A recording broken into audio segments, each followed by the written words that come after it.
Мына Алмамбет Насырханович аз айтып кетти өмүрөчүлүк ишин боюнча. Бул адамгерчиликке дагы, кадыр баркын басмырлаганга дагы карама каршы келип атпайбы? Аны сиз ал тууралуу азыр айтып атасыз. Мыйзам жол берет. Баяндамаңыз менен өзүңүздүн пикириңиз таптакыр асман менен tööдөй айырма болуп атпайбы? Сиздин өзүңүздүн ыйгар муктуу милдетиңиз ушул алдын алуу, адамгерчиликсиз басмырлоо болбосун деген мандатыңыз ушул да туурабы? Урматтуу Мирлан Исабекович, мен сиз менен дагы макулмун, Алмамбет Насырханович дагы туура айтты, мен айтпайм, ошол биз мынакей жаза аткаруу кызматына кат түрүндө дагы кайрылдык. Орун басарым жаза аткаруу кызматынын төрагасынын орун басары менен да сүйлөштү, бул маселени көтөрдүкпүз. Бул деген жеке жашоого кийлигишүү, бул адамгерчиликсиз деп жаздык. Бирок закондо, мыйзамда жок болгондуктан биз кайсы бир беренеге, кайсы бир закондун беренесине таянып бере албай турабыз, ошону айтып атам мен. Албетте, эч ким застрахован эмес. Ар бирөөбүз ушундай акыбалга түшүп калышыбыз мүмкүн. Анан же мындай айтканда кечирип коюңуз, же мурдуңду чукуй албай, же эмете албайсаң, албетте бул адамгерчиликсиз. Мен болгону айтып атам, закондо жок. Эми бизде закон Конституцияда бар. Закондо жок деп айта бербегилечи. Конституцияда жазылып турат.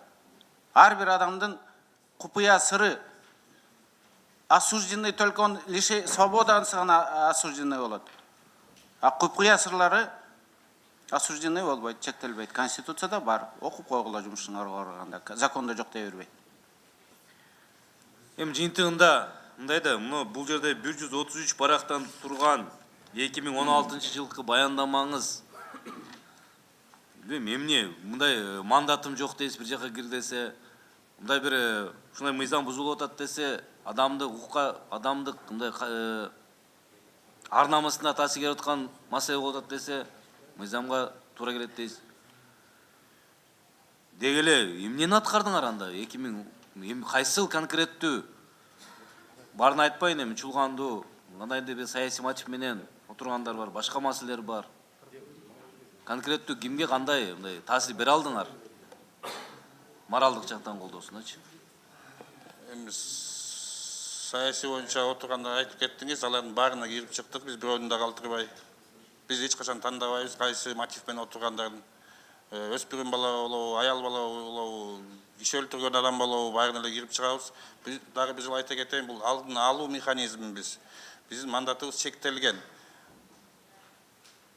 Сунуштарыбыз эгер аткарылса, мынакей ошол биздин жылыш болот. Макул. Мынакей айта кетти. Сиздердин сунуштарыңыздарга реакция кылыш милдеттүүбү? Чектелген деп атасыз. Андай эмне керек бар анда мындай өргөндүнчү? 11 миллион бюджетиңер канча? 12,5 миллион. Ошону актап атасыңарбы жок дегенде? Мен ойлоп атам актап атабыз деп. Анда бир мисал айта албай атасыз го. Конкретте биз мондай сунуш кылдык эле, аны мындай жеңилдетти же жакшыртты шартын. Мен жообумду аягына чыкпай калдым, Мирлан Исабекович. Мынакей башкы прокуратуранын өкүлү айтып кетти. Биз жогорку кеңешке сунуш кылгандан кийин ошол башкы прокуратурадан атайын отдел ачылды. Мынакей өкмөткө биз сунуш кылганбыз, Стамбулдук протокол боюнча ишке ашыруу жана премьер-министр Сапар Жумакадович айтып кетти. Бул биздин инициативабыз болчу. Эми статусуңар улуттук борбор деп статус өтө чоң алып алгансыздар, бирок өзүңүздөр баяндама берген кадыр баркты басмырлаган, мамилени жана жазаны алдын алуу боюнча шайкеш келбей атат да. Рахмат.